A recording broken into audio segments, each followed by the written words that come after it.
ਦੋਸਤੋ, ਅੱਜ ਮੈਂ ਤੁਹਾਨੂੰ ਜਿਹੜੀ ਕਹਾਣੀ ਸੁਣਾਉਣ ਜਾ ਰਹੀ ਹਾਂ, ਉਹ ਮਨਮੋਹਨ ਪਾਵਾ ਜੀ ਦੀ ਕਹਾਣੀ ਹੈ, ਰਾਤ, ਚੋਰ ਤੇ ਅਬਿਸਾਰਿਕਾ।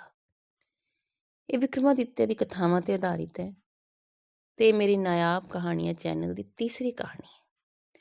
ਸੁਣੋ ਤੇ ਵਿਚਾਰ ਦੇਣਾ। ਅੱਧੀ ਰਾਤ ਦਾ ਵੇਲਾ, ਆਕਾਸ਼ ਵਿੱਚ ਚੰਦ ਦਾ ਅੱਧਾ ਟੁਕੜਾ। ਇੱਕ ਨੌਜਵਾਨ ਇਸਤਰੀ ਮਸਤ ਚਾਲ ਇਕੱਲੀ ਤੁਰੀ ਜਾ ਰਹੀ ਹੈ। ਉਸਦੇ ਪੈਰਾਂ 'ਚ ਪਈਆਂ ਝਾਂਜਰਾਂ ਰਾਤ ਦੇ ਖਾਮੋਸ਼ ਵਾਤਾਵਰਨ 'ਚ ਇੱਕ ਅਜੀਬ ਜਿਹਾ ਰਹੱਸ ਉਤਪੰਨ ਕਰ ਰਹੀਆਂ ਹਨ। ਇੱਕ ਅਵਾਰਾ ਕੁੱਤਾ ਭੌਂਕਦਾ ਹੋਇਆ ਉਸ ਕੋਲ ਆਇਆ ਤੇ ਪੂੰਛ ਹਿਲਾਉਂਦਿਆਂ ਉਸ ਵੱਲ ਪ੍ਰਸ਼ਨ ਭਰੀਆਂ ਨਜ਼ਰਾਂ ਨਾਲ ਤੱਕਣ ਲੱਗਾ, ਜਿਵੇਂ ਪੁੱਛ ਰਿਹਾ ਹੋਵੇ, ਤੂੰ ਇਹ ਸਜ ਵਿਆਹੀ ਵਹੁਟੀ ਵਾਂਗ ਸਜੀ ਇਕੱਲੀ ਇਸ ਹਨੇਰੀ ਰਾਤ 'ਚ ਕਿੱਧਰ ਤੁਰੀ ਜਾ ਰਹੀ ਹੈ? ਸੁਚਿਤਰਾ ਨੇ ਉਸ ਵੱਲ ਹਮਦਰਦੀ ਭਰੀਆਂ ਅੱਖਾਂ ਨਾਲ ਤੱਕਿਆ ਤੇ ਬੋਲੀ, ਇਸ ਵੇਲੇ ਤੈਨੂੰ ਦੇਣ ਲਈ ਮੇਰੇ ਪਾਸ ਕੁਝ ਨਹੀਂ, ਫੇਰ ਕਦੀ ਮਿਲਿਆ ਤਾਂ ਜ਼ਰੂਰ ਦੇਵਾਂਗੀ। ਅੱਗੇ ਜਾ ਕੇ ਪਗਡੰਡੀ ਰੁੱਖਾਂ ਦੇ ਇੱਕ ਛੋਟੇ ਜਿਹੇ ਝੁੰਡ 'ਚ ਹੋ ਕੇ ਨਿਕਲਣ ਲੱਗੀ। ਪਿਛਲੇ ਦਿਨੀਂ ਅੱਗ ਲੱਗਣ ਕਾਰਨ ਕਈਆਂ ਰੁੱਖਾਂ ਦੇ ਅੱਧੇ ਪਚੱਧੇ ਪੱਤੇ ਸੜ ਗਏ ਸਨ, ਜਿਸ ਕਰਕੇ ਧਰਤੀ ਕਾਲੀ ਜਿਹੀ ਹੋਈ ਪਈ ਸੀ ਤੇ ਕਾਲੀ ਧਰਤੀ ਉੱਤੇ ਡਿੱਗੇ ਸੁੱਕੇ ਪੀਲੇ ਪੱਤੇ ਅੱਧੇ ਚੰਦ ਦੀ ਚੰਨ 'ਚ ਤਾਰਿਆਂ ਵਾਂਗ ਚਮਕ ਰਹੇ ਸੀ। ਅਚਾਨਕ ਸੁਚਿਤਰਾ ਦੇ ਕੰਨ 'ਚ ਚੁਰਮੁਰ ਦੀ ਆਵਾਜ਼ ਪਈ, ਜਿਵੇਂ ਉਸਦੇ ਪਿੱਛੇ ਪਿੱਛੇ ਕੋਈ ਪੱਤਿਆਂ ਤੇ ਪੈਰ ਧਰਦਾ ਆ ਰਿਹਾ ਹੋਵੇ। ਸੁਚਿਤਰਾ ਸਹਿਮ ਕੇ ਇੱਕ ਰੁੱਖ ਪਿੱਛੇ ਲੁਕ ਗਈ ਤੇ ਪਿੱਛੇ ਵੱਲ ਤੱਕਣ ਲੱਗੀ। ਪਿੱਛਾ ਕਰ ਰਿਹਾ ਕਾਰ ਵੀ ਰੁਕ ਕੇ ਇੱਕ ਰੁੱਖ ਪਿੱਛੇ ਹੋ ਗਿਆ। ਕੁੱਤਾ ਹੋਵੇਗਾ, ਉਸਨੇ ਸੋਚਿਆ ਤੇ ਉਹ ਫਿਰ ਤੁਰ ਪਈ। ਹਾਲੇ ਕੁਝ ਕਦਮ ਹੀ ਅੱਗੇ ਗਈ ਸੀ ਕਿ ਉਹ ਆਕਾਰ ਅਚਾਨਕ ਉਸਦੇ ਸਾਹਮਣੇ ਆ ਖੜਾ ਹੋਇਆ। ਕੌਣ ਹੈ ਤੂੰ? ਮੇਰਾ ਰਸਤਾ ਰੋਕ ਕੇ ਕਿਉਂ ਖੜਾ ਹੈ? ਸੁਚਿਤਰਾ ਨੇ ਕੁਝ ਡਰਦਿਆਂ ਆਖਿਆ। ਆਦਮੀ ਕੁਝ ਦੇਰ ਉਸ ਵੱਲ ਗੌਰ ਨਾਲ ਤੱਕਦਾ ਰਿਹਾ, ਫਿਰ ਬੋਲਿਆ, ਮੈਂ ਤੇਰੇ ਵੱਲ ਦੇਖਦੇ ਹੈਰਾਨ ਹੋ ਰਿਹਾ ਕਿ ਅੱਧੀ ਰਾਤ ਵੇਲੇ ਗਹਿਣਿਆਂ ਨਾਲ ਲੱਦੀ ਇੱਕ ਅਬਸਾਰਿਕਾ ਵਾਂਗ ਤੁਰੀ ਜਾ ਰਹੀ ਹੈ। ਤੂੰ ਠੀਕ ਹੀ ਅਨੁਮਾਨ ਲਾਇਆ, ਮੈਂ ਆਪਣੇ ਪ੍ਰੇਮੀ ਨੂੰ ਮਿਲਣ ਜਾ ਰਹੀ ਹਾਂ। ਪਰ ਤੂੰ ਕੌਣ ਹੈ? 3 ਤਰ੍ਹਾਂ ਦੇ ਜੀਵ ਇਸ ਤਰ੍ਹਾਂ ਰਾਤ ਵੇਲੇ ਨਿਕਲਦੇ ਨੇ, ਅਵਾਰਾ ਕੁੱਤੇ, ਅਬਸਾਰਿਕਾ ਤੇ ਚੋਰ। ਗੱਲ ਸਾਫ਼, ਤੂੰ ਅਬਸਾਰਿਕਾ, ਮੈਂ ਚੋਰ। ਤੇ ਹੁਣ ਚੁੱਪ ਕਰਕੇ ਤੂੰ ਆਪਣੇ ਗਹਿਣੇ ਲਾ ਕੇ ਮੈਨੂੰ ਦੇ ਦੇ, ਮੈਂ ਤੈਨੂੰ ਕੁਝ ਨਹੀਂ ਕਹਾਂਗਾ ਤੇ ਤੈਨੂੰ ਤੇਰੇ ਪ੍ਰੇਮੀ ਕੋਲ ਜਾਣ ਤੋਂ ਵੀ ਨਹੀਂ ਰੋਕਾਂਗਾ। ਮੈਨੂੰ ਇਹਨਾਂ ਆਭੂਸ਼ਣਾਂ ਨਾਲ ਕੋਈ ਮੋਹ ਨਹੀਂ, ਸੁਚਿਤਰਾ ਬੋਲੀ। ਮੈਂ ਦੇਣਾ ਚਾਹਵਾਂ ਤਾਂ ਵੀ ਨਹੀਂ ਦੇ ਸਕਦੀ। ਮੇਰੀ ਸਥਿਤੀ ਕੁਛ ਇਸ ਪ੍ਰਕਾਰ ਹੈ ਕਿ ਜੇ ਇਹ ਗਹਿਣੇ ਉਤਾਰ ਕੇ ਮੈਂ ਤੈਨੂੰ ਦੇ ਦਿੱਤੇ ਤਾਂ ਮੇਰਾ ਆਪਣੇ ਪਤੀ ਤੋਂ ਆਗਿਆ ਲੈ ਕੇ ਆਪਣੇ ਪ੍ਰੇਮੀ ਨੂੰ ਮਿਲਣ ਜਾਣ ਦਾ ਮਨੋਰਥ ਹੀ ਅਸਫਲ ਹੋ ਜਾਏਗਾ। ਪ੍ਰੇਮੀ ਨੂੰ ਮਿਲਣ, ਉਹ ਵੀ ਆਪਣੇ ਪਤੀ ਦੀ ਆਗਿਆ ਨਾਲ? ਚੋਰ ਨੇ ਕੁਝ ਹੈਰਾਨ ਹੁੰਦਿਆਂ ਪੁੱਛਿਆ। ਲੱਗਦਾ ਹੈ ਤੂੰ ਹਾਲੇ ਆਪਣੇ ਵਿਆਹ ਵਾਲੇ ਕੱਪੜੇ ਵੀ ਨਹੀਂ ਬਦਲੇ। ਭੇਤ ਦੀ ਗੱਲ ਤਾਂ ਵਿੱਚੋਂ ਇਹੀ ਹੈ। ਮੈਂ ਸਮਝਿਆ ਨਹੀਂ। ਚੋਰ ਲਈ ਹੁਣ ਇਸ ਗੁੰਝਲ ਨੂੰ ਖੋਲ੍ਹਣਾ ਗਹਿਣੇ ਲੁੱਟਣ ਤੋਂ ਜ਼ਿਆਦਾ ਜ਼ਰੂਰੀ ਹੋ ਗਿਆ ਸੀ। ਮੈਂ ਦੱਸਦੀ ਹਾਂ। ਸੁਚਿਤਰਾ ਨੇ ਫਿਰ ਆਪਣੀ ਕਹਾਣੀ ਸੁਣਾਈ। ਸੁਚਿਤਰਾ ਦੇ ਪੈਦਾ ਹੋਣ ਤੋਂ ਬਾਅਦ ਹੋਸ਼ ਸੰਭਾਲਦੇ ਹੀ ਉਸਦੇ ਵਪਾਰੀ ਪਿਤਾ ਨੇ ਉਸਨੂੰ ਇਹ ਸਿੱਖਿਆ ਦੇਣੀ ਸ਼ੁਰੂ ਕੀਤੀ ਕਿ ਸੱਚ ਬੋਲਣ ਤੇ ਆਪਣੇ ਵਚਨ ਤੇ ਕਾਇਮ ਰਹਿਣ ਤੋਂ ਵੱਡਾ ਧਰਮ ਹੋਰ ਕੋਈ ਨਹੀਂ। ਚਾਹੇ ਵਪਾਰ ਅਤੇ ਸੱਚ ਦਾ ਕੋਈ ਮੇਲ ਨਹੀਂ, ਪਰ ਫਿਰ ਵੀ ਉਹ ਆਪਣੇ ਇਹਨਾਂ ਨਿਯਮਾਂ ਕਾਰਨ ਕਾਫੀ ਸਫਲ ਸੀ ਤੇ ਚਾਹੇ ਬਹੁਤਾ ਧਨ ਨਹੀਂ ਕਮਾਇਆ, ਪਰ ਜੀਵਨ ਸੁੱਖ ਸ਼ਾਂਤੀ ਨਾਲ ਬਤੀਤ ਹੋ ਰਿਹਾ ਸੀ। ਸੁਚਿਤਰਾ ਨੇ ਵੀ ਇਹਨਾਂ ਦੋਹਾਂ ਗੁਣਾਂ ਨੂੰ ਪੱਲੇ ਬੰਨ੍ਹ ਲਿਆ। ਇਸ ਵਾਸਤਵਿਕਤਾ ਤੋਂ ਅਣਜਾਣ ਕਿ ਇੱਕ ਇਸਤਰੀ ਲਈ ਇੰਜ ਸੱਚ ਬੋਲਣਾ ਕਿੰਨਾ ਮੁਸੀਬਤਾਂ ਦਾ ਕਾਰਨ ਬਣ ਸਕਦਾ ਹੈ। ਜਦ ਹਾਲੇ ਸੁਚਿਤਰਾ 3-4 ਵਰ੍ਹਿਆਂ ਦੀ ਬਾਲੜੀ ਸੀ ਤਾਂ ਉਸਦੇ ਪਿਤਾ ਸਮੀਰ ਸੈਨ ਨੇ ਆਪਣੇ ਇੱਕ ਵਪਾਰੀ ਮਿੱਤਰ ਨੂੰ ਆਪਣੀ ਇਸ ਪੁੱਤਰੀ ਦਾ ਵਿਆਹ ਉਸਦੇ ਪੁੱਤਰ ਨਾਲ ਕਰਨ ਦਾ ਵਚਨ ਦੇ ਦਿੱਤਾ ਸੀ। ਸਮੀਰ ਸੈਨ ਦੇ ਆਪਣੇ ਇਸ ਵਾਅਦੇ ਦੇ ਨਿਭਾਉਣ 'ਚ ਕੋਈ ਅੜਚਨ ਨਹੀਂ ਸੀ ਆਉਣੀ, ਜੇ ਸੁਚਿਤਰਾ ਆਪਣਾ ਦਿਲ ਕਿਸੇ ਹੋਰ ਨੂੰ ਨਾ ਦੇ ਬੈਠੀ ਹੁੰਦੀ। ਹੁਣ ਸੁਚਿਤਰਾ ਉੱਤੇ 2 ਤਰ੍ਹਾਂ ਦੇ ਸੰਕਟ ਆ ਪਏ। ਇੱਕ ਆਪਣੇ ਪ੍ਰੇਮੀ ਨਾਲ ਸਦਾ ਦਾ ਸਾਥ ਨਿਭਾਉਣ ਦਾ ਵਚਨ ਤੇ ਦੂਜਾ ਉਸਦੇ ਪਿਤਾ ਦਾ ਆਪਣੇ ਮਿੱਤਰ ਨਾਲ ਕੀਤਾ ਵਾਅਦਾ। ਇਸ ਵਿਆਹ ਤੋਂ ਕੁਝ ਦਿਨ ਪਹਿਲਾਂ ਉਹ ਆਪਣੇ ਪ੍ਰੇਮੀ ਨੂੰ ਮਿਲੀ ਤੇ ਉਸਨੂੰ ਭਰੋਸਾ ਦਿਵਾਇਆ ਕਿ ਉਸਦਾ ਵਿਆਹ ਬੇਸ਼ੱਕ ਹੋ ਜਾਏ, ਪਰ ਆਪਣੇ ਵਚਨ ਤੇ ਪੱਕੀ ਰਹੇਗੀ। ਇਹ ਭਲਾ ਕਿਵੇਂ ਸੰਭਵ ਹੋ ਸਕਦਾ ਹੈ? ਉਸ ਪੁੱਛਿਆ ਸੀ। ਇਹ ਤੂੰ ਮੇਰੇ ਉੱਤੇ ਛੱਡ ਦੇ, ਸੁਚਿਤਰਾ ਨੇ ਦ੍ਰਿੜਤਾ ਨਾਲ ਆਖਿਆ। ਕੁਝ ਦਿਨਾਂ ਬਾਅਦ ਆਪਣੇ ਭਾਵੀ ਪਤੀ ਨਾਲ ਵਿਆਹ ਦੀ ਰਸਮ ਪੂਰੀ ਹੋਣ ਤੋਂ ਬਾਅਦ ਉਹ ਆਪਣੇ ਪਤੀ ਦੇ ਘਰ ਪਹੁੰਚ ਗਈ। ਉਸਦਾ ਪਤੀ ਕਾਫੀ ਧਨੀ ਸੀ ਤੇ ਵੇਖਣ 'ਚ ਵੀ ਖੂਬ ਸੁੰਦਰ। ਉਸਦੀ ਤੁਲਨਾ 'ਚ ਸੁਚਿਤਰਾ ਬਹੁਤ ਸਧਾਰਨ ਜਿਹੀ ਸੀ। ਰਾਤ ਪਿਆਂ ਜਦ ਉਸਦਾ ਪਤੀ ਉਸ ਕੋਲ ਆਇਆ ਤਾਂ ਸੁਚਿਤਰਾ ਨੇ ਉਸਨੂੰ ਸਭ ਕੁਝ ਦੱਸ ਦਿੱਤਾ ਕਿ ਉਹ ਕਿਸੇ ਹੋਰ ਨੂੰ ਪਿਆਰ ਕਰਦੀ ਏ ਤੇ ਉਸਦੇ ਸਿਵਾ ਹੋਰ ਕਿਸੇ ਦੀ ਨਹੀਂ ਹੋ ਸਕਦੀ। ਉਸਦਾ ਪਤੀ ਕੁਝ ਦੇਰ ਤੱਕ ਉਸ ਵੱਲ ਕ੍ਰੋਧ ਤੇ ਹੈਰਾਨੀ ਭਰੀਆਂ ਨਜ਼ਰਾਂ ਨਾਲ ਤੱਕਦਾ ਰਿਹਾ। ਅਜੀਬ ਮੂਰਖ ਇਸਤਰੀ ਹੈ ਤੂੰ। ਤਾਂ ਫਿਰ ਤੂੰ ਵਿਆਹ ਹੀ ਕਿਉਂ ਕਰਵਾਇਆ? ਕਿਉਂਕਿ ਮੇਰੇ ਪਿਤਾ ਨੇ ਵਾਅਦਾ ਕੀਤਾ ਹੋਇਆ ਸੀ ਤੁਹਾਡੇ ਪਿਤਾ ਨਾਲ। ਮੈਂ ਉਹਨਾਂ ਦੇ ਵਚਨਾਂ ਨੂੰ ਨਾ ਨਿਭਾਉਣ ਦਾ ਕਾਰਨ ਨਹੀਂ ਸੀ ਬਣਨਾ ਚਾਹੁੰਦੀ। ਪਰ ਇਸ ਵੇਲੇ ਮੈਨੂੰ ਕਿਉਂ ਦੱਸ ਰਹੀ ਹੈ ਸਭ ਕੁਝ? ਇਸਤਰੀ ਦੀ ਆਪਣੀ ਕੋਈ ਹੋਂਦ ਨਹੀਂ ਹੁੰਦੀ। ਵਿਆਹ ਤੋਂ ਪਹਿਲਾਂ ਆਪਣੇ ਪਿਤਾ ਦੀ ਆਗਿਆ ਦਾ ਪਾਲਨ ਵਿਆਹ ਤੋਂ ਬਾਅਦ ਆਪਣੇ ਪਤੀ ਦਾ ਇਹੀ ਧਰਮ ਹੈ ਮੇਰਾ। ਇਸ ਵੇਲੇ ਕਿਹੜਾ ਰਾਗ ਲਾਪਣ ਲੱਗ ਪਈ?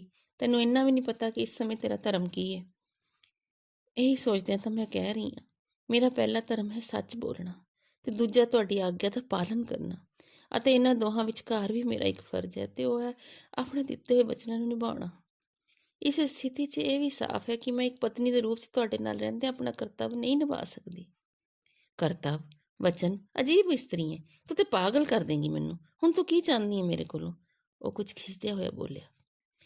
ਹੁਣ ਮੈਂ ਚਾਹੁੰਦੀ ਹਾਂ ਕਿ ਤੁਸੀਂ ਮੈਨੂੰ ਮੇਰੇ ਪ੍ਰੇਮੀ ਕੋਲ ਜਾਣ ਦੀ ਆਗਿਆ ਦੇ ਦਿਓ।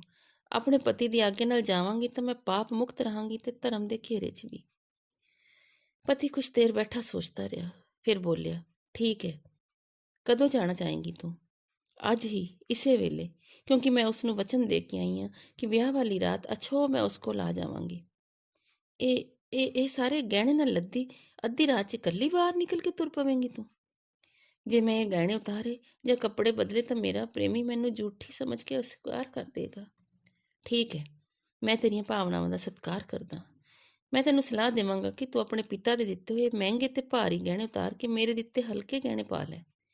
ਕਹਿੰਦਿਆਂ ਉਸਦੇ ਬੁੱਲ੍ਹਾਂ ਤੇ ਇੱਕ ਖਚਰੀ ਜਿਹੀ ਮੁਸਕਾਨ ਆ ਗਈ। ਸੁਚਿਤਰਾ ਦੀ ਗੱਲ ਸੁਣ ਕੇ ਚੋਰ ਕੁਛ ਦੇਰ ਹੱਸਦਾ ਰਿਹਾ, ਫਿਰ ਬੋਲਿਆ, ਤੂੰ ਸਮਝਦੀ ਹੋਵੇਂਗੀ ਤੇਰਾ ਪਤੀ ਬਹੁਤ ਨੇਕ ਦਿਲ ਇਨਸਾਨ ਹੈ। ਉਸਨੇ ਤੇਰੇ ਉੱਤੇ ਬੜਾ ਵੱਡਾ ਉਪਕਾਰ ਕੀਤਾ ਹੈ। ਇਸ ਵਿੱਚ ਕੋਈ ਸੰਦੇਹ ਨਹੀਂ ਹੈ। ਹੁਣ ਤੂੰ ਮੇਰੀ ਗੱਲ ਧਿਆਨ ਨਾਲ ਸੁਣ, ਚੋਰ ਕਹਿਣ ਲੱਗਾ। ਕੱਲ ਮੈਂ ਆਪਣੀ ਇੱਕ ਜਾਣਕਾਰ ਪਠਿਆਰਨ ਕੋਲ ਗਿਆ, ਜੋ ਇੱਕ ਧਰਮਸ਼ਾਲਾ ਦੀ ਕਾਰਜ ਕਰਤਾ ਹੈ। ਉਸਨੇ ਮੈਨੂੰ ਦੱਸਿਆ ਕਿ ਅੱਜ ਦੀ ਰਾਤ ਫਲਾਣਾ ਵਪਾਰੀ ਦਾ ਪੁੱਤਰ ਵਿਆਹ ਕਰਾ ਕੇ ਆਪਣੀ ਪਤਨੀ ਨੂੰ ਘਰ ਲਿਆਵੇਗਾ। ਚੋਰੀ ਕਰਨ ਦਾ ਮੇਰਾ ਇੱਕ ਢੰਗ ਹੈ ਕਿ ਜਿਸ ਘਰ ਕੋਈ ਸੱਜ ਵਿਆਹੀ ਆਈ ਹੋਵੇ ਉਸ ਘਰ ਮੈਂ ਸੰਨ ਲਾ ਕੇ ਦਾਖਲ ਹੋ ਜਾਂਦਾ। ਫਿਰ ਮੈਂ ਉਸ ਕਮਰੇ 'ਚ ਜਾਂਦਾ ਜਿਸ 'ਚ ਸੱਜ ਵਿਆਹਿਆ ਜੋੜਾ ਬੈਠਾ ਹੋਇਆ ਹੁੰਦਾ ਹੈ ਤੇ ਆਪਣੀ ਗੱਲਾਂ ਬਾਤਾਂ 'ਚ ਮਸਤ ਹੁੰਦਾ ਹੈ। ਮੈਂ ਗੋਡਿਆਂ ਭਾਰ ਅੱਗੇ ਵੱਧਦਾ ਨਵ ਵਿਆਹੀ ਕੋਲ ਪਹੁੰਚ ਕੇ ਪੋਲੇ ਪੋਲੇ ਹੱਥਾਂ ਨਾਲ ਉਸਦੇ ਸਾਰੇ ਗਹਿਣੇ ਉਤਾਰ ਲੈਣਾ। ਸੁੱਤੇ ਜਾਗੇ ਉਹ ਇਹ ਸਮਝਦੀ ਹੈ ਕਿ ਉਸਦਾ ਪਤੀ ਹੈ ਤੇ ਉਹ ਹੋਰ ਡੂੰਘੀ ਨੀਂਦ ਸੋ ਜਾਂਦੀ ਹੈ। ਇਸ ਕੰਮ 'ਚ ਮੈਨੂੰ ਕਦੇ ਅਸਫਲਤਾ ਦਾ ਮੂੰਹ ਨਹੀਂ ਦੇਖਣਾ ਪਿਆ, ਪਰ ਅੱਜ ਰਾਤ ਮੈਂ ਜੋ ਵੇਖਿਆ ਉਹ ਪਹਿਲਾਂ ਕਦੀ ਨਹੀਂ ਸੀ ਵੇਖਿਆ। ਅੱਜ ਰਾਤ? ਹਾਂ, ਅੱਜ ਰਾਤ। ਉਹ ਇੰਝ ਸੁਣਾਉਣ ਲੱਗਾ ਜਿਵੇਂ ਸੁਣਾਉਣ 'ਚ ਉਸਨੂੰ ਸਵਾਦ ਆ ਰਿਹਾ ਹੋਵੇ। ਮੈਂ ਆਪਣੇ ਘਰੋਂ ਛੁਰੀ, ਰੱਸੀ, ਦੀਵਾ ਬੁਝਾਉਣ ਵਾਲਾ ਚਮੜਾ, ਸੰਨ ਲਾਉਣ ਵਾਲੇ ਸੰਦ, ਕਾਠ ਦਾ ਬਣਿਆ ਇੱਕ ਸਿਰ ਤੇ ਚੋਰੀ ਕਰਨ ਦਾ ਸਾਰਾ ਸਮਾਨ ਲੈ ਕੇ ਉਸ ਘਰ ਵੱਲ ਤੁਰ ਪਿਆ ਤੇ ਘਰ ਦੇ ਪਿਛਲੇ ਪਾਸੇ ਪਹੁੰਚ ਕੇ ਸੰਨ ਲਾ ਲਈ। ਲੋੜ ਅਨੁਸਾਰ ਮੋਹਰੀ ਕਰਕੇ ਮੈਂ ਕਾਠ ਦਾ ਸਿਰ ਮੋਹਰੀ ਅੰਦਰ ਕਰਤਾ। ਇੰਝ ਕਰਨ ਦੇ ਦੋ ਲਾਭ ਹੁੰਦੇ ਹਨ। ਇੱਕ ਤਾਂ ਸਾਨੂੰ ਇਹ ਪਤਾ ਲੱਗ ਜਾਂਦਾ ਕਿ ਮੋਹਰੀ ਦਾ ਮੂੰਹ ਲੋੜ ਅਨੁਸਾਰ ਵੱਡਾ ਹੈ ਜਾਂ ਨਹੀਂ। ਦੂਜਾ ਇਹ ਕਿ ਜੇ ਦੂਜੇ ਪਾਸੇ ਕੋਈ ਖਬਰਦਾਰ ਹੋਇਆ ਆਦਮੀ ਤਲਵਾਰ ਲੈ ਕੇ ਖੜਾ ਹੈ ਤਾਂ ਉਹ ਲੱਕੜੀ ਦੇ ਸਿਰ ਨੂੰ ਚੋਰ ਦਾ ਸਿਰ ਸਮਝ ਕੇ ਵਾਰ ਕਰਦਾ ਤੇ ਅਸੀਂ ਇਸ ਤਰ੍ਹਾਂ ਬਚ ਜਾਂਦੇ ਹਾਂ। ਤੁਸੀਂ ਤਾਂ ਬੜੇ ਚਲਾਕ ਲੋਕ ਹੋ। ਚਲਾਕੀ, ਫੁਰਤੀ ਤੇ ਸਤਕਰਤਾ ਤੋਂ ਬਿਨਾਂ ਇੱਕ ਚੋਰ ਬਹੁਤ ਦਿਨਾਂ ਤੱਕ ਜੇਲ੍ਹ ਤੋਂ ਬਾਹਰ ਨਹੀਂ ਰਹਿ ਸਕਦਾ। ਖੈਰ, ਜੋ ਮੈਂ ਅੱਗੇ ਦੱਸਾਂਗਾ ਉਹ ਸੁਣ ਕੇ ਜਾ ਤੇ ਤੂੰ ਹੈਰਾਨ ਹੋ ਜਾਏਂਗੀ। ਇਹ ਵੀ ਦੇਖੇਂਗੀ ਕਿ ਕਿਸ ਕਿਸ ਭੇਸ 'ਚ ਸਾਡੇ ਤੋਂ ਵੀ ਵੱਡੇ ਲੁਟੇਰੇ ਬੈਠੇ ਹੈ ਇਸ ਨਗਰ 'ਚ। ਅੱਛਾ, ਤੂੰ ਸੁਣਾਈ ਚੱਲ। ਸੁਚਿਤਰਾ ਜਿਵੇਂ ਕੁਛ ਦੇਰ ਲਈ ਆਪਣੀ ਸਮੱਸਿਆ ਭੁੱਲ ਗਈ ਤੇ ਉਸ ਦੀਆਂ ਗੱਲਾਂ ਸੁਣਨ ਲੱਗ ਪਈ।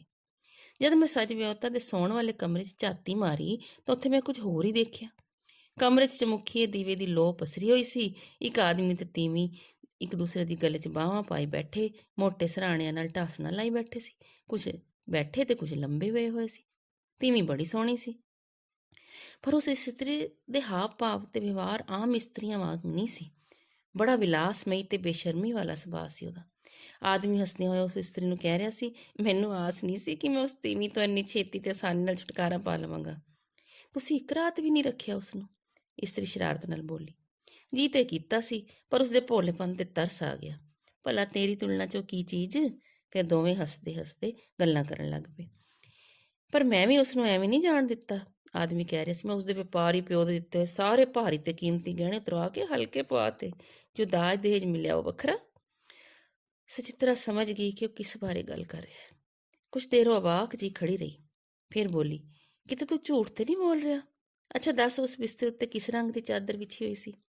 ਹਲਕੇ ਗੁਲਾਬੀ ਰੰਗ ਦੀ। ਹੋਰ ਦੱਸਾਂ? ਕੰਧ ਉੱਤੇ ਇੱਕ ਅਪਸਰਾ ਦਾ ਤੇ ਇੱਕ ਸ਼ਿਵ ਪਾਰਵਤੀ ਦਾ ਚਿੱਤਰ ਬਣਿਆ ਹੋਇਆ ਸੀ। ਠੀਕ, ਬਿਲਕੁਲ ਠੀਕ, ਇਹ ਉਹੀ ਕਮਰਾ ਸੀ। ਫਿਰ ਕੁਝ ਸੋਚਦਿਆਂ ਬੋਲੀ, ਅਤੇ ਜੇ ਮੰਨ ਲਓ ਮੈਂ ਆਪ ਹੀ ਆਪਣੇ ਪਤੀ ਨਾਲ ਹੁੰਦੀ ਤਾਂ ਤੂੰ ਬੜੀ ਸਫਾਈ ਨਾਲ ਮੇਰੇ ਗਹਿਣੇ ਉਤਾਰ ਲੈਣੇ ਸੀ। ਬੇਸ਼ੱਕ, ਅਤੇ ਹੁਣ ਵੀ ਕਹਾਂਗਾ ਕਿ ਇਹ ਗਹਿਣੇ ਉਤਾਰ ਕੇ ਮੈਨੂੰ ਦੇ ਜਾ। ਚਾਹੇ ਹਲਕੇ ਹਨ, ਪਰ ਕੁਛ ਦਿਨਾਂ ਤਾਂ ਮੇਰੇ ਪਰਿਵਾਰ ਦਾ ਢਿੱਡ ਭਰੇਗਾ ਇਹਨਾਂ ਨਾਲ। ਤੇਰਾ ਪਰਿਵਾਰ ਵੀ ਹੈ? ਤੇ ਹੋਰ ਕੀ, ਚੋਰ ਕਿਤੇ ਬਿਨਾਂ ਮਾਂ ਬਾਪ ਤੋਂ ਹੁੰਦੇ ਆ? ਤਾਂ ਫਿਰ ਮੈਂ ਤੈਨੂੰ ਉਹੀ ਉੱਤਰ ਦੇਵਾਂਗੀ ਜੋ ਮੈਂ ਆਪਣੇ ਪਤੀ ਨੂੰ ਦਿੱਤਾ ਸੀ। ਮੈਂ ਇਹਨਾਂ ਗਹਿਣਿਆਂ ਤੇ ਵਸਤਰਾਂ ਸਮੇਤ ਆਪਣੇ ਪ੍ਰੇਮੀ ਨੂੰ ਮਿਲਿਆ ਵਾਂ, ਫਿਰ ਵਾਪਸ ਆ ਕੇ ਤੈਨੂੰ ਇਹ ਸਾਰੇ ਗਹਿਣੇ ਦੇ ਦੇਵਾਂਗੀ। ਮੈਂ ਵਚਨ ਦਿੰਦੀ ਹਾਂ।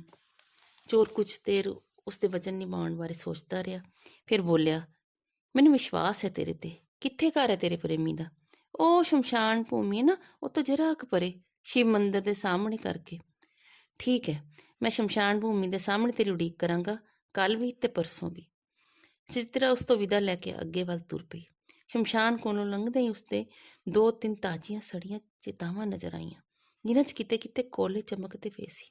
ਅਚਾਨਕ ਉਸਦੇ ਕੰਨਾਂ 'ਚ ਇੱਕ ਭਿਆਨਕ ਤੇ ਰਾਖਸ਼ੀ ਜਿਹੇ ਹਾਸੇ ਦੀ ਆਵਾਜ਼ ਪਈ। ਦੂਜੀ ਪਲ ਇੱਕ ਕਾਲੇ ਰੰਗ ਦਾ ਤੇ ਖੁੱਲੀਆਂ ਜਟਾਵਾਂ ਵਾਲਾ ਨਗਨ ਸਾਧੂ ਉਸਦੇ ਸਾਹਮਣੇ ਖੜਾ ਸੀ। ਹਾ ਹਾ ਹਾ, ਅੱਜ ਤੇ ਸ਼ੰਕਰ ਬਾਬਾ ਨੇ ਅਪਾਰ ਕਿਰਪਾ ਕੀਤੀ ਮੇਰੇ ਤੇ। ਮੇਰੇ ਤਪ ਦੀ ਸੰਪੂਰਨਤਾ ਲਈ ਭੋਲੇਨਾਥ ਨੇ ਆਖਰੀ ਪ੍ਰਸ਼ਾਦ ਵੀ ਭੇਜ ਦਿੱਤਾ। ਤੂੰ ਕੌਣ ਹੈ? ਸੁਚਿਤਰਾ ਡਰਦਿਆਂ ਤੇ ਪਿੱਛੇ ਹਟਦਿਆਂ ਬੋਲੀ। ਮੈਂ ਕਪਾਲੀ, ਅਘੋਰੀ ਬਾਬਾ, ਅਤੇ ਤੂੰ ਮੇਰੀ ਤਾਂਤਰਿਕ ਯਾਤਰਾ ਦੀ ਆਖਰੀ ਮੰਜ਼ਿਲ। ਤੈਨੂੰ ਭੋਲੇਨਾਥ ਦਾ ਵਾਸਤਾ, ਮੈਨੂੰ ਜਾਣ ਦੇ। ਨਹੀਂ ਪਿਆਰੀ, ਮੈਂ ਅਵਸਰ ਕਿਸੇ ਕੀਮਤ ਤੇ ਨਹੀਂ ਗਵਾਵਾਂਗਾ। ਇਸ ਤਰ੍ਹਾਂ ਦਾ ਦਿਵਯ ਦਾਨ ਤਾਂ ਕਿਸੇ ਤਾਂਤਰਿਕ ਨੂੰ ਕਦੀ ਕਦਾਈ ਮਿਲਦਾ ਹੈ। ਕਿਸ ਤਰ੍ਹਾਂ ਦਾ ਅਵਸਰ? ਕਿਸ ਤਰ੍ਹਾਂ ਦਾ ਦਿਵਯ ਦਾਨ? ਇੱਕ ਸੱਜ ਵਿਆਹੀ ਤੇ ਕੁਆਰੀ ਇਸਤਰੀ ਨੂੰ ਮਾਰ ਕੇ ਮੈਂ ਉਸਦੀ ਮ੍ਰਿਤਕ ਦੇਹ ਉੱਤੇ ਤੰਤਰ ਮੰਤਰ ਕਰਕੇ, ਮੰਤਰਾਂ ਦਾ ਜਾਪ ਕਰਕੇ ਜੋ ਸਿੱਧੀਆਂ ਪ੍ਰਾਪਤ ਹੁੰਦੀਆਂ, ਉਹ ਸਾਰੀਆਂ ਸਿੱਧੀਆਂ ਤੇ ਸ਼੍ਰੇਸ਼ਠ ਹਨ। ਮੈਂ ਉਹ ਪ੍ਰਾਪਤ ਕਰਾਂਗਾ। ਕਪਾਲੀ ਖੁਸ਼ੀ ਨਾਲ ਹੱਸਦਾ ਤੇ ਤਾੜੀਆਂ ਵਜਾਉਂਦਾ ਬੋਲਿਆ, ਮੈਂ ਅਮਰ ਹੋ ਜਾਵਾਂਗਾ, ਅਜੇ ਹੋ ਜਾਵਾਂਗਾ। ਤੇ ਫਿਰ ਇੱਕ ਭਿਆਨਕ ਹਾਸਾ ਹੱਸਦਿਆਂ ਹੱਥ ਕਟਾਰ ਫੜੀ ਸੁਚਿਤਰਾ ਵੱਲ ਵਧਿਆ। ਐਨ ਉਸੇ ਵੇਲੇ ਇੱਕ ਸੋਟਾ ਜਿਹਾ ਹਨੇਰੇ 'ਚ ਪ੍ਰਗਟ ਹੋਇਆ ਤੇ ਦੂਜੇ ਪਲ ਅਘੋਰੀ ਬਾਬਾ ਧਰਤੀ ਤੇ ਚਿੱਤ ਪਿਆ ਸੀ। ਚੋਰ ਨੇ ਸੋਟਾ ਇੱਕ ਪਾਸੇ ਸੁੱਟਿਆ, ਅਘੋਰੀ ਬਾਬਾ ਨੂੰ ਲੱਤਾਂ ਤੋਂ ਫੜ ਕੇ ਘੜੀਸਦਿਆਂ ਕੋਲ ਵਗਦੀ ਨਦੀ ਕੋਲ ਲੈ ਗਿਆ ਤੇ ਫਿਰ ਧੱਕਾ ਦੇ ਕੇ ਉਸ 'ਚ ਸੁੱਟ ਦਿੱਤਾ। ਸੁਚਿਤਰਾ ਦੇ ਸਰੀਰ 'ਚ ਜਿਵੇਂ ਜਾਨ ਹੀ ਨਾ ਹੋਵੇ। ਉਹ ਸੁੱਖ ਦਾ ਸਾਹ ਲੈਂਦਿਆਂ ਗੋਡਿਆਂ ਭਰਨੇ ਬੈਠ ਗਈ ਤੇ ਚੋਰ ਵੱਲ ਦੇਖਦਿਆਂ ਬੋਲੀ, ਧੰਨਵਾਦ, ਇਸਨੇ ਤਾਂ ਮੇਰੀ ਮ੍ਰਿਤਕ ਦੇਹ ਦੀ ਵੀ ਦੁਰਦਸ਼ਾ ਕਰ ਦੇਣੀ ਸੀ। ਹੇ ਪ੍ਰਮਾਤਮਾ, ਅੱਜ ਕਿਸ ਕਿਸ ਤਰ੍ਹਾਂ ਦੇ ਲੋਕਾਂ ਨਾਲ ਵਾਸਤਾ ਪੈ ਰਿਹਾ। ਭਰਿਆ ਪਿਆ ਇਹ ਸੰਸਾਰ ਇਹੋ ਜਿਹਿਆਂ ਨਾਲ ਭੋਲੀਏ ਕੁੜੀਏ। ਹੁਣ ਤੂੰ ਛੇਤੀ ਛੇਤੀ ਜਾ ਆਪਣੇ ਪ੍ਰੇਮੀ ਕੋਲ ਤੇ ਛੇਤੀ ਛੇਤੀ ਵਾਪਸ ਆ। ਮੈਂ ਇੱਥੇ ਉਡੀਕ ਰਿਹਾ ਤੈਨੂੰ। ਕੁਛ ਦੇਰ ਬਾਅਦ ਹੀ ਸੁਚਿਤਰਾ ਨੂੰ ਵਾਪਸ ਆਉਂਦਿਆਂ ਵੇਖ ਕੇ ਚੋਰ ਕੁਝ ਹੈਰਾਨ ਹੁੰਦਾ ਬੋਲਿਆ, ਤੂੰ ਜ਼ਰੂਰ ਆਵੇਂਗੀ, ਪਰ ਇੰਨੀ ਛੇਤੀ? ਇਸ ਦੀ ਮੈਨੂੰ ਆਸ ਨਹੀਂ ਸੀ। ਆਸ ਮੈਨੂੰ ਵੀ ਨਹੀਂ ਸੀ, ਸੁਚਿਤਰਾ ਰੋਣ ਹੱਕੀ ਆਵਾਜ਼ 'ਚ ਬੋਲੀ। ਪਰ ਹੋਇਆ ਕੀ? ਹੋਣਾ ਕੀ ਸੀ? ਉਸਨੇ ਮੈਨੂੰ ਸਵੀਕਾਰ ਕਰਨ ਤੋਂ ਇਨਕਾਰ ਕਰ ਦਿੱਤਾ। ਬੋਲਿਆ, ਮੈਂ ਕਿਸੇ ਦੇ ਦਾਨ 'ਚ ਦਿੱਤੀ ਵਸਤੂ ਸਵੀਕਾਰ ਨਹੀਂ ਕਰ ਸਕਦਾ। ਉਹ ਰੋਣ ਲੱਗ ਪਈ। ਕੀ ਮੇਰਾ ਆਪਣਾ ਕੋਈ ਅਸਤਿਤਵ ਨਹੀਂ? ਕੀ ਵਸਤੂ ਦੇ ਇਲਾਵਾ ਮੈਂ ਹੋਰ ਕੁਝ ਨਹੀਂ? ਮੈਨੂੰ ਨਹੀਂ ਸੀ ਪਤਾ ਕਿ ਆਦਮੀ ਇੰਨਾ ਦੰਭੀ ਵੀ ਹੋ ਸਕਦਾ ਹੈ। ਉਹ ਫਿਰ ਬੋਲੀ, ਜੇ ਸੱਚ ਪੁੱਛੇ ਤਾਂ ਪਹਿਲਾਂ ਤੂੰ ਇੱਕ ਵਸਤੂ ਹੀ ਸੀ। ਮੈਨੂੰ ਖੁਸ਼ੀ ਹੈ ਕਿ ਤੇਰਾ ਆਪਣਾ ਅਸਤਿਤਵ ਜਾਗਰਤ ਹੋ ਉੱਠਿਆ ਹੈ, ਚੋਰ ਨੇ ਕਿਹਾ। ਮੈਂ ਮਰਦੀ ਜਾ ਰਹੀ ਹਾਂ ਤੇ ਤੈਨੂੰ ਖੁਸ਼ੀ ਹੋ ਰਹੀ ਹੈ? ਨਹੀਂ, ਪਹਿਲਾਂ ਤੂੰ ਮਰੀ ਹੋਈ ਸੀ, ਹੁਣ ਜੀ ਉੱਠੀ ਹੈ, ਚੋਰ ਹੱਸਿਆ। ਸੁਚਿਤਰਾ ਆਪਣੇ ਹੀ ਦੁੱਖ ਤੇ ਨਿਰਾਸ਼ਾ 'ਚ ਇੰਨੀ ਡੁੱਬੀ ਹੋਈ ਸੀ ਕਿ ਉਸਨੂੰ ਚੋਰ ਦੇ ਸ਼ਬਦਾਂ ਦੇ ਅਰਥ ਸਮਝ ਨਹੀਂ ਆਏ। ਮੈਨੂੰ ਸਭ ਸਮਝ ਆ ਗਿਆ, ਆਦਮੀ ਹੁੰਦੇ ਹੀ ਇਸ ਤਰ੍ਹਾਂ ਦੇ ਨੇ। ਆਹ ਲੈ, ਤੂੰ ਵੀ ਲੈ। ਅਤੇ ਉਹ ਆਪਣੇ ਗਲੇ, ਹੱਥਾਂ, ਕੰਨਾਂ 'ਚੋਂ ਗਹਿਣੇ ਉਤਾਰ ਕੇ ਉਸਨੂੰ ਫੜਾਉਣ ਲੱਗੀ। ਫਿਰ ਉਹ ਭੁੰਜੇ ਹੀ ਬੈਠ ਗਈ ਤੇ ਆਪਣੇ ਪੈਰਾਂ 'ਚੋਂ ਚਾਂਦੀ ਦੀਆਂ ਝਾਂਜਰਾਂ ਉਤਾਰਦਿਆਂ ਬੋਲੀ, ਆਹ ਵੀ ਲੈ ਲੈ। ਨਹੀਂ, ਮੈਂ ਤੇਰੇ ਕੋਲੋਂ ਇਹ ਗਹਿਣੇ ਨਹੀਂ ਲਵਾਂਗਾ। ਮੈਂ ਤੇ ਸਿਰਫ ਇਹ ਦੇਖਣਾ ਚਾਹੁੰਦਾ ਸੀ ਤੂੰ ਕਿੰਨਾ ਕੁ ਸੱਚ ਬੋਲਦੀ ਤੇ ਕਿੰਨਾ ਕੁ ਵਾਅਦਾ ਨਿਭਾ ਸਕਦੀ। ਹੁਣ ਵੇਖ ਲਿਆ ਅਤੇ ਹੁਣ ਦਫਾ ਹੋ ਜਾ ਮੇਰੀ ਅੱਖਾਂ ਅੱਗੋਂ। ਤੂੰ ਨਾ ਕੁਝ ਵੇਖਿਆ ਨਾ ਕੁਝ ਸਮਝਿਆ।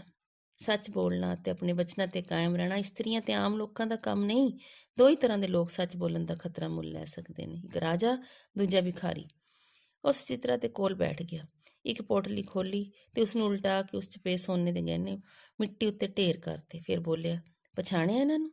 ਇਹ ਅਸਲੀ ਗਹਿਣੇ ਹਨ ਤੇਰੇ। ਤੇਰੇ ਪਾਸ ਕਿਵੇਂ? ਜਦੋਂ ਤੇਰਾ ਉਹ ਪਤੀ ਉਸ ਇਸਤਰੀ ਨਾਲ ਪ੍ਰੇਮ ਲੀਲਾ ਰਚਾਉਣ 'ਚ ਰੁੱਝਿਆ ਹੋਇਆ ਸੀ, ਆਪਾਂ ਆਪਣਾ ਕੰਮ ਕਰ ਲਿਆ।